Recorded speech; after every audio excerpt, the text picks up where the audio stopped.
The 10 landmarks in the Philippines. Number 1. The Banawe Rice Terraces. In Filipino, hagdan-hagdang palayan ng Banawe. The terraces that were carved into the mountains of Banawe, Ifugao, in the Philippines, by the ancestors of the indigenous people. The terraces are occasionally called the Eighth Wonder of the World.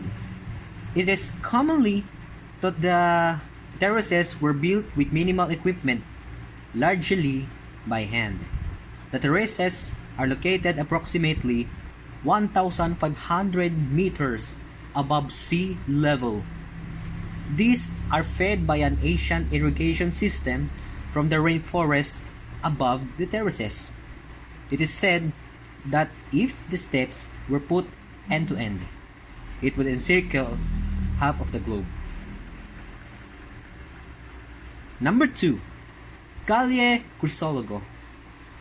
Calle Crisologo or Mena Crisologo Street is a major attraction of Vigan because of the Spanish houses where the rich people lived during the Spanish era. It is located in Vigan, Ilocos Sur. Number 3. The Mount Samat Shrine or Dambana ng Kagitingan. The Mount Samat was completed and inaugurated in 1970. The shrine is approximately 72 hectares from the foot up to the cross. The shrine consists of the colonnade and the huge memorial cross. The memorial cross is a towering 555-meter structure above sea level. It is made up of steel and reinforced concrete and has an elevator and viewing gallery, arm of the cross. The annual celebration of the Araw ng Kagitingan at Mount Samat is the most significant event in Bataan. It commemorates the heroism and bravery of Filipino and American soldiers who offered their lives to defend our freedom and democracy from invading Japanese forces during World War II. Next up is Rizal Park. In Filipino, Liwasang Rizal. In Spanish, Porque Rizal.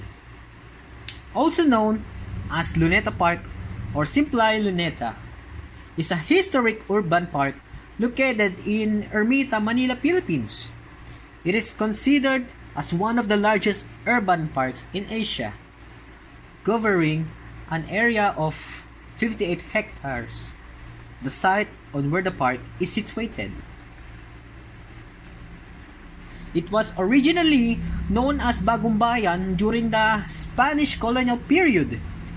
It is adjacent to the historic walled city of Intramuros.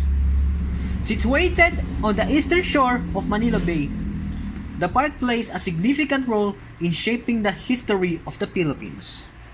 The execution of Filipino patriot Jose Rizal on December 30, 1896, fanned the flames of the 1896 Philippine Revolution against the Kingdom of Spain. The park was officially named in his honor, and the monument enshrining his remains serves as the park's symbolic focal point. The Declaration of Philippine Independence from the United States was held here on July 4, 1946, as well as later political rallies, including those of Ferdinand Marcos and Corazon Aquino, the latter having culminated in the EDSA Revolution in 1986. Number 5. Puerto Princesa Subterranean River National Park. This park features a spectacular limestone karst landscape with an underground river. One of the river's distinguished features is that it emerges directly into the sea, and its lower portion is subject to tidal influences. The area also represents a significant habitat for biodiversity conservation. The site contains a full mountain-to-sea ecosystem and has some of the most important forests in Asia.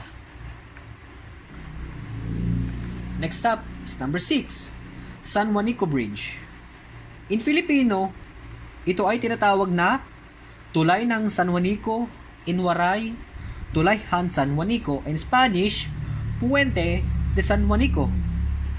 It is the part of the Pan-Philippine Highway and stretches from Samar to Leyte across the San Juanico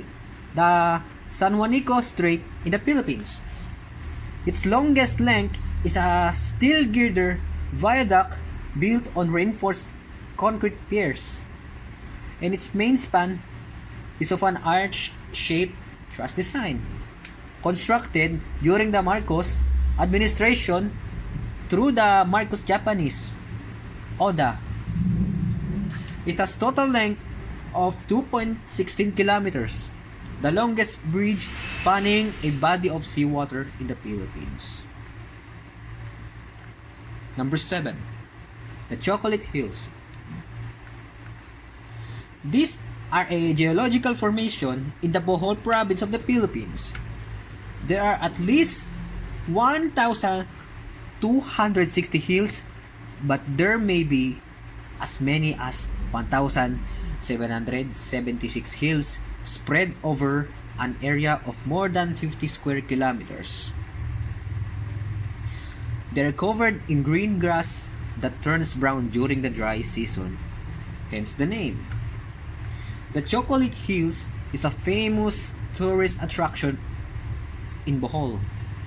They are featured in the provincial flag and seal to symbolize the abundance of natural attractions in the province. There are in the Philippine Tourism Authority's list of tourist destinations in the Philippines. They have been declared the country's third national geological monument and proposed for inclusion in the UNESCO World Heritage List. Number 8, the Caramoan National Park. It is a 347-hectare national park and protected area in Camarines Sur, Philippines. It was established in 1938. The park has caves, limestone formations, white sandy beaches, an islet lake, and a subterranean river. Make it popular with tourists. It is accessible by public transport from the municipality of Caramoan, and local people have established trails in the park for visitors. Number 9, Mayon Volcano. In Bicolano, Bulkan Mayon. Tagalog, Bulkang Mayon.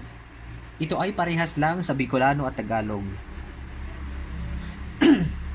This is an active stratovolcano in the province of Albay in Bicol region, on the island of Luzon in the Philippines.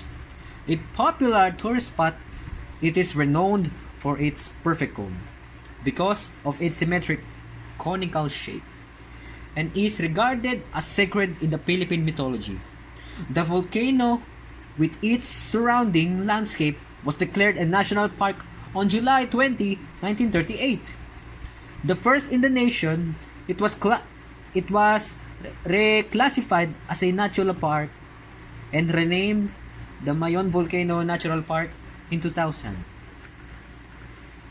It is the centerpiece of the Albay Biosphere Reserve, declared by UNESCO in 2016, and is currently being nominated as a World Heritage Site. Mayon is the most active volcano in the Philippines, and its activity is regularly monitored by PBOX from their provincial headquarters on Lignon Hill, about 12 kilometers from the summit. Malacanang Palace is commonly associated with Menjola Street. The term Malacanang is often used as a metonym for the president and his advisors. The sprawling Malacanang Palace complex includes numerous mansions and office buildings designed and built largely in bahay na bato and neoclassical style.